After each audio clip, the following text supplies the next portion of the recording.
অষ্টম শ্রেণীর শিক্ষার্থীরা সবাই কেমন আছো? আশা করি সবাই ভালো আছো। তো এই ভিডিওতে নিয়ে এসেছি তোমাদের 2025 সালের বার্ষিক পরীক্ষার একটি রিয়েল প্রশ্ন। তো তোমরা দেখতে পাচ্ছ এটি তোমাদের বার্ষিক পরীক্ষা 2025 সালের একটি রিয়েল বিজ্ঞান বিষয়ের প্রশ্ন। তো আমাদের এই চ্যানেলে এভাবে তোমাদের সকল বিষয়ের এরকম প্রশ্ন এবং সেগুলোর উত্তর সব প্রতিনিয়ত ভিডিও আপলোড করা হবে। তো তোমরা সেগুলো পাওয়ার জন্য অবশ্যই আমাদের এই চ্যানেলটি সাবস্ক্রাইব করে নোটিফিকেশন অন করে রাখতে হবে, যাতে আমরা ভিডিওগুলো আমাদের এই চ্যানেলে আপলোড দিলে তোমাদের কাছে নোটিফিকেশন পৌঁছে যায়। তো শিক্ষার্থীরা, এই ভিডিওতে তোমাদের আমরা এই প্রশ্নটি সমাধানও করে দিব। তো আমরা এখানে কথা না বাড়িয়ে তোমাদের এই প্রশ্নটি আমরা উত্তর সহ দেখা শুরু করি। তো এখানে আমরা প্রথমে বহু নির্বাচনী প্রশ্নগুলো উত্তর সহ দেখি। তো শিক্ষার্থীরা, এখানে আমাদের 1 নম্বর প্রশ্ন, কোনটি দ্বারা মিষ্টি আলুর প্রজনন ঘটে? তো 1 নম্বর প্রশ্নের উত্তর হবে খ, কাণ্ড। কাণ্ড দ্বারা মিষ্টি আলুর প্রজনন ঘটে। এরপর 2 নম্বর প্রশ্ন, মেরুরজ্জ কোথায় সংরক্ষিত থাকে? তো 2 নম্বর প্রশ্নের উত্তর হবে ক, মেরুদণ্ডে। মেরুরজ্জ মেরুদণ্ডে সংরক্ষিত থাকে। তো 2 নম্বর প্রশ্নের উত্তর ক। এরপর 3 নম্বর প্রশ্ন, নিচের কোনটি উদ্ভিদের ফুল ফোটাতে সাহায্য করে? তো এটির উত্তর হবে গ, ফ্লোরিজেন। ফ্লোরিজেন উদ্ভিদের ফুল ফোটাতে সাহায্য করে। তো শিক্ষার্থীরা, এরপর আমাদের 4 নম্বর প্রশ্ন, তড়িৎ প্রবাহের একক কি? তো 4 নম্বর প্রশ্নের উত্তর হবে খ, অ্যাম্পিয়ার। তড়িৎ প্রবাহের একক হলো অ্যাম্পিয়ার। তো সুতরাং এখানে 4 নম্বর প্রশ্নের উত্তর হবে খ, অ্যাম্পিয়ার। তো শিক্ষার্থীরা, এরপর এখানে আমাদের 5 নম্বর প্রশ্ন, পাকস্থলীতে খাদ্য হজম করার জন্য অত্যাবশ্যকীয় অ্যাসিড কোনটি? তো আমরা এটি সকলে জানি, পাকস্থলীতে অর্থাৎ খাদ্য হজমের জন্য যে অ্যাসিড রয়েছে সেটি হলো হাইড্রোক্লোরিক অ্যাসিড, অর্থাৎ এখানে উত্তর হবে গ, HCl, হাইড্রোক্লোরিক অ্যাসিড। তো শিক্ষার্থীরা, এরপর এখানে আমাদের 6 নম্বর প্রশ্ন, আপাদন কোণের মান 0 ডিগ্রি হলে প্রতিসরণ কোণের মান কত? তো এটি আমরা সকলে জানি, আপাদন কোণের মান 0 ডিগ্রি হলে প্রতিসরণ কোণের মান অর্থাৎ প্রতিসরণ কোণের মান 90 ডিগ্রি হবে। তো এটি সবসময় থাকবে। আশা করি বুঝতে পেরেছ। এটির উত্তর হবে গ। এরপর 7 নম্বর প্রশ্ন, ফাতার কিনারায় সৃষ্ট মুকুল থেকে নতুন উদ্ভিদ সৃষ্টি হয় কোন উদ্ভিদে? তো এটির উত্তর হবে ক, ফাতরকুচি। ফাতার কিনারায় সৃষ্ট মুকুল থেকে নতুন উদ্ভিদ সৃষ্টি হয় ফাতরকুচি উদ্ভিদে। তো 7 নম্বর প্রশ্নের উত্তর হবে ক। আশা করি বুঝতে পেরেছ। তো শিক্ষার্থীরা, এরপর আমরা 8 নম্বর প্রশ্নে যাই। তো এখানে আমরা আমরা 8 নম্বর প্রশ্নটি দেখতে পাচ্ছি, সূত্রের মাধ্যমে কোন ধরনের বর্জ্য পদার্থ বের হয়? তো এখানে 8 নম্বর প্রশ্নের উত্তর হবে খ, নাইট্রোজেন। নাইট্রোজেন গঠিত সূত্রের মাধ্যমে নাইট্রোজেন গঠিত বর্জ্য পদার্থ বের হয়। তো এখানে 8 নম্বর প্রশ্নের উত্তর হবে খ। তো শিক্ষার্থীরা, এরপর এখানে আমাদের 9 নম্বর প্রশ্ন, ইলেকট্রনের প্রবাহ কিসের উপর নির্ভর করে? তো 9 নম্বর প্রশ্নের উত্তর হবে গ, পরিবাহীর প্রস্থ। ইলেকট্রনের প্রবাহ পরিবাহীর প্রস্থের উপর নির্ভর করে। তো শিক্ষার্থীরা, আশা করি বুঝতে পেরেছে, এখানে 9 নম্বর প্রশ্নের উত্তর হবে গ, পরিবাহীর প্রস্থ। তো শিক্ষার্থীরা, এরপর এখানে আমাদের 10 নম্বর প্রশ্নটি, ক্যালসিয়াম হাইড্রোক্সাইডের পাতলা দ্রবণকে কি বলে? তো ক্যালসিয়াম হাইড্রোক্সাইডের পাতলা দ্রবণকে বলে লাইম ওয়াটার। তো এটির উত্তর হবে ক, ক্যালসিয়াম হাইড্রোক্সাইডের পাতলা দ্রবণকে বলে লাইম ওয়াটার। তো শিক্ষার্থীরা, এরপর এখানে আমাদের 11 নম্বর প্রশ্ন, ক্যামেরা ফিল্মে লক্ষ্যবস্তুর কিরূপ বিম্ব গঠিত হয়? তো এখানে 11 নম্বর প্রশ্নের উত্তর হবে ঘ, বাস্তব ও উল্টো। অর্থাৎ ক্যামেরা ফিল্মে লক্ষ্যবস্তুর বাস্তব এবং উল্টো বিম্ব গঠিত হয়। আশা করি বুঝতে পেরেছ। তো শিক্ষার্থীরা, এরপর এখানে আমাদের 12 নম্বর প্রশ্ন, নিচের কোনটি মাধ্যমে সুপুষ্পক উদ্ভিদের বংশবৃদ্ধি ঘটে? তো 12 নম্বর প্রশ্নের উত্তর হবে খ, বীজ। অর্থাৎ বীজের মাধ্যমে সুপুষ্পক উদ্ভিদের বংশবৃদ্ধি ঘটে। তো আশা করি বুঝতে পেরেছ। তো শিক্ষার্থীরা, এরপর এখানে আমাদের 13 নম্বর প্রশ্ন, সামরিক বাহিনীতে কোন উপগ্রহ ব্যবহার করা হয়?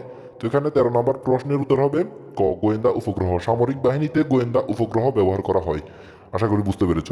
তো এরপর 14 নম্বর প্রশ্ন, প্রথম স্তরের খাদক কোনটি? তো এখানে সঠিক উত্তর হবে গ, ছাগল। এখানে ছাগল এটি হলো প্রথম স্তরের খাদক। তো 14 নম্বর প্রশ্নের উত্তর হবে গ, খাদক, সরি, ছাগল। তো এরপর 15 নম্বর প্রশ্ন, নিচের কোনটি দলমণ্ডল পৃথক? তো এখানে 15 নম্বর প্রশ্নের উত্তর হবে গ, জবা। জবা ফুলের জবা ফুলের দলমণ্ডল পৃথক। তো এখানে 15 নম্বর প্রশ্নের উত্তর হবে গ। আশা করি বুঝতে পেরেছ। তো শিক্ষার্থীরা, এরপর এখানে আমরা 16 নম্বর প্রশ্নে যাই। তো 16 নম্বর প্রশ্নে আমাদের বলা হয়েছে, নিচের কোনটি প্রতিবর্ত চক্রের সাথে সম্পর্কিত? তো এখানে 16 নম্বর প্রশ্নের উত্তর হবে আম, ক, অনুভূতি। অনুভূতি এটি প্রতিবর্ত চক্রের সাথে সম্পর্কিত। তো 16 নম্বর প্রশ্নের উত্তর হবে ক। এরপর 17 নম্বর প্রশ্ন, ফিউজ তারের ক্ষেত্রে। তো এখানে আমরা 3টে অপশন দেখতে পাচ্ছি, তারটি সরু, তারটি মোটো ও শক্ত, তারটি টিন ও সীসার তৈরি। তো এখানে আমরা 3টে অপশন দেখতে পাচ্ছি। তো এখানে 17 নম্বর প্রশ্নের সঠিক উত্তর হবে খ, 1 ও 3। অর্থাৎ এখানে তারটি সরু এবং তারটি টিন ও সীসার তৈরি। তো 17 নম্বর প্রশ্নের সঠিক উত্তর হবে খ, 1 ও 3। আশা করি বুঝতে পেরেছ। তো শিক্ষার্থীদের এরপর 18 নম্বর প্রশ্ন, সংকট কোণের মান 30 ডিগ্রি হলে প্রতিসরণ কোণের মান কত হবে? তো এটির উত্তর হবে গ, 90 ডিগ্রি। সংকট কোণের মান 30 ডিগ্রি হলে প্রতিসরণ কোণের মান হবে 90 ডিগ্রি। তো আশা করি বুঝতে পেরেছো। এখানে 18 নম্বর প্রশ্নের উত্তর হবে গ। তো অষ্টম শ্রেণীর শিক্ষার্থীরা, এরপর আমরা একটু নিচে স্ক্রল করে তোমাদের 19 নম্বর এবং 20 নম্বর 21 22 এই প্রশ্নগুলো দেখি। যেখানে 19 নম্বর প্রশ্নটি সূর্যের সবচেয়ে নিকটবর্তী নক্ষত্র কোনটি? তো এটির উত্তর হবে ক আলফা সেন্টুরি। সূর্যের সবচেয়ে নিকটবর্তী নক্ষত্র হলো আলফা সেন্টুরি। এরপর 20 নম্বর প্রশ্ন, সুন্দরবন কোন ধরনের বন? তো এটি আমরা সকলে জানি, সুন্দরবনকে ম্যানগ্রোভ বন বলা হয়। তো এখানে 20 নম্বর প্রশ্নের উত্তর হবে কি? আশা করি তোমরা সকলে বুঝে গেছো। তো সুন্দরবন হলো ম্যানগ্রোভ বন। এরপর 21 নম্বর প্রশ্ন, ফরাগের অণু কোথায় সৃষ্টি হয়? তো এখানে 21 নম্বর প্রশ্নের উত্তর হবে খ ফরা গদানিতে। ফরা গদানিতে সৃষ্টি হয়। এরপর 22 নম্বর প্রশ্ন, গামে থাকে। তো এখানে আমরা তিনটা অপশন দেখতে পাচ্ছি, পানি ও লবণ, লবণ ও কার্বন ডাইঅক্সাইড, পানি ও অক্সিজেন। তো এখানে সঠিক উত্তর হবে ক 1 ও 2। তো এই প্রশ্নটার উত্তর দেখেও বোঝা যাচ্ছে, কারণ গামে থাকে পানি ও লবণ, তারপর লবণ ও কার্বন ডাইঅক্সাইড, কারণ অক্সিজেন কখনো গামে থাকবে না। আশা করি বুঝতে পেরেছ। তো শিক্ষার্থীরা এরপর এখানে 24 নয়, আমাদের 23 নম্বর প্রশ্নটি। তো এখানে 23 নম্বর প্রশ্নটি, ভোল্ট মিটার বর্তনীতে কিভাবে যুক্ত করা হয়? তো এখানে 23 নম্বর প্রশ্নের উত্তর হবে ক সমান্তরালে। ভোল্ট মিটার বর্তনীতে সমান্তরালে যুক্ত করা হয়। তো শিক্ষার্থীরা আশা করি বুঝতে পেরেছে। এরপর 24 নম্বর প্রশ্ন, কোনটি লিটমাসের বর্ণ পরিবর্তন করে না? তো এটির উত্তর হবে খ সোডিয়াম ক্লোরাইড। সোডিয়াম ক্লোরাইড লিটমাসের বর্ণ পরিবর্তন করে না। তো এখানে এটির NaCl, এটি হলো খাবার লবণ। তারপর 25 নম্বর, প্রতিসরণের ফলে আলোর কি ঘটে? তো এখানে 25 নম্বর প্রশ্নের উত্তর হবে ক দিকের পরিবর্তন ঘটে। প্রতিসরণের ফলে দিকের পরিবর্তন ঘটে। তো শিক্ষার্থীরা বুঝতে পারছো, এখানে 25 নম্বর প্রশ্নের উত্তর হবে ক। তো শিক্ষার্থীরা এরপর এখানে আমাদের 26 নম্বর প্রশ্ন, চোখের শ্বেতমণ্ডলে মূলত কি? তো এখানে 26 নম্বর প্রশ্নের উত্তর হবে ঘ অস্বচ্ছ আবরণ। চোখের শ্বেতমণ্ডল মূলত একটি অস্বচ্ছ আবরণ। তো শিক্ষার্থীরা বুঝতে পারছো, এখানে 26 নম্বর প্রশ্নের উত্তর হবে ঘ। তো শিক্ষার্থীরা এরপর এখানে আমাদের 27 নম্বর প্রশ্ন, বেকিং পাউডারের সংকেত কোনটি?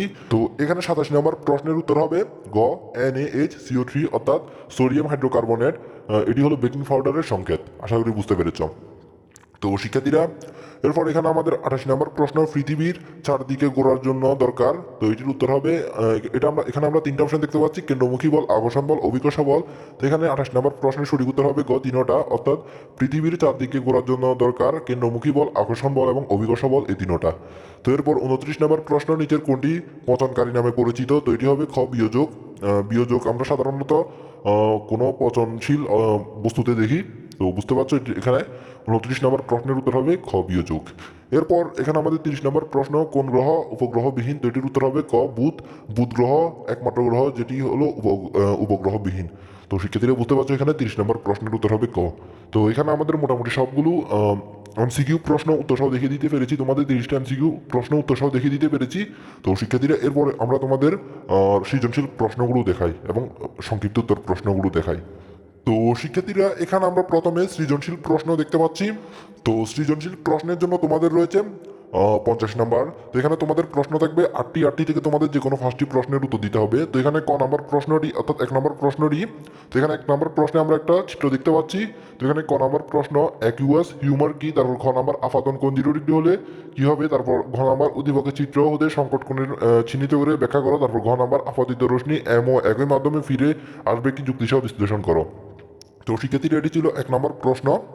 তো এরপর এখানে আমরা দেখতে পাচ্ছি তোমাদের 2 নম্বর প্রশ্নটি, আরমান মনোযোগ সহকারে বই পড়ছিল। এই সময় তার বাম হাতের উপর একটি মশা বসলো। সে বই হাত হতে চোখ না বসিয়ে তৎক্ষণাৎ হাতটি নেড়ে মশাটিকে তাড়িয়ে দিল। তো এখানে ক নাম্বার, স্নায়ুতন্ত্র কাকে বলে? তারপর খ নাম্বার, নিউরন কেন বিভাজিত হয় না ব্যাখ্যা করো। তারপর ঘ নাম্বার, উদ্দীপকে উল্লেখিত ঘটনা সংঘটিত স্নায়বিক সমন্বিত কার্যক্রমে চিহ্নিত চিত্র অঙ্কন করো। তারপর ঘ নাম্বার, মশার কামড়ে সাড়া দেওয়ার বিষয়টি আরমানের মস্তিষ্ক দ্বারা নিয়ন্ত্রিত হয়নি, যুক্তিসহ মতামত দাও। তো শিক্ষার্থীরা এটি ছিল 2 নম্বর প্রশ্ন। এরপর 3 নম্বর প্রশ্ন, রফিক তার বাড়িতে সমান্তরাল বর্তনীর মাধ্যমে এবং মৎস্য খামারে সিরিজ বর্তনীর মাধ্যমে বিদ্যুৎ সংযোগ দিয়েছেন। তার বৈদ্যুতিক লাইনে বিদ্যুৎ প্রবাহ মাত্রা 0.5 অ্যাম্পিয়ার এবং বিভব পার্থক্য 220 ভোল্ট। তো এখানে ক নম্বর প্রশ্ন, ডিসি প্রবাহ কাকে বলে? তো শিক্ষার্থীরা এরপর খ নম্বর প্রশ্ন, 5 অ্যাম্পিয়ার ফিউজ বলতে কি বুঝো?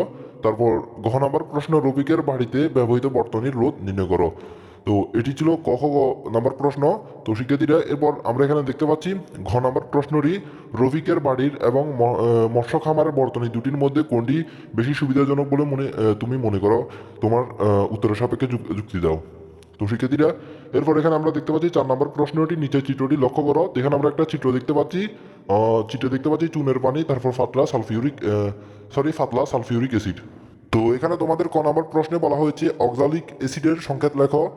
তারপর খ নাম্বারে বলা হয়েছে সকল ক্ষারক ক্ষার নয় কেন, তারপর ঘ নাম্বারে বলা হয়েছে উদ্দীপকের উল্লেখিত বিষয়টি সম্পূর্ণ করে ব্যাখ্যা করো, তারপর ঘ নাম্বার উদ্দীপকের সংঘটিত বিক্রিয়ায় বিক্রিয়াজাত পদার্থগুলো লিটমাস কাগজের রং পরিবর্তন করবে কি।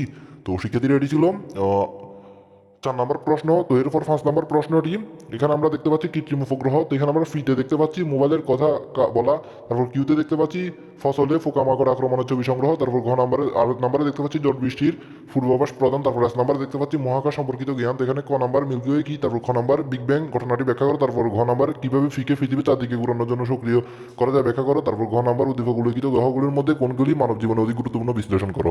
তো শিক্ষার্থীরা এরপর এখানে আমরা 6 নম্বর প্রশ্ন দেখতে পাচ্ছি। এখানে আমরা 1 নম্বরে দেখতে পাচ্ছি ঘাস, ঘাস ফড়িং, ব্যাং, ইঁদুর, ইগল, তারপর ঘাস, খরগোশ, ইগল, তারপর ঘাস, ইঁদুর, সাপ, ইগল। তো এখানে ক নাম্বার জুপ্লাঙ্কটন কাকে বলে, তারপর তারপর খ নাম্বার ব্যাকটেরিয়াকে কেন বিয়োজক বলা হয়, তারপর ঘ নাম্বার উদ্দীপকের খাদ্য শৃঙ্খলগুলোর সাহায্যে খাদ্য জাল তৈরি করো, তারপর ঘ নাম্বার উদ্দীপকের আলোকে বাস্তু সংস্থানে পুষ্টি খাদ্যদ্রব্য এবং শক্তি প্রভাব বিশ্লেষণ করো।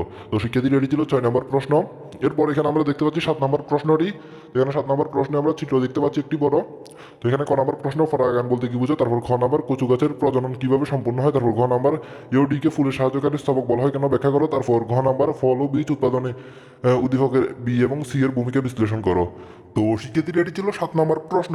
এরপর এখানে 8 নম্বর প্রশ্নটি, নিচের চকটি লক্ষ্য করো। তো এখানে আমরা এতে দেখতে পাচ্ছি চর্ম, তারপর বিতে দেখতে পাচ্ছি বৃক্ক। তো এখানে ক নাম্বার হরমোন কি, তারপর খ নাম্বার মেরুরাজ্যের একটি বিশেষ বৈশিষ্ট্য বুঝিয়ে লেখো, তারপর ঘ নাম্বার এই অঙ্গটি কোন তন্ত্রের অন্তর্ভুক্ত এবং এটি কোন কেন আমাদের জন্য গুরুত্বপূর্ণ, তারপর ঘ নাম্বার ছকে উল্লেখিত বি অঙ্গটির গুরুত্ব বিশ্লেষণ করো। তো শিক্ষার্থীরা এটি ছিল 8 নম্বর প্রশ্ন। তো এখানে আমরা মোটামুটি 8টি প্রশ্ন দেখেছি। এখান থেকে তোমাদের যে কোনো 5টি প্রশ্নের উত্তর দিতে হবে।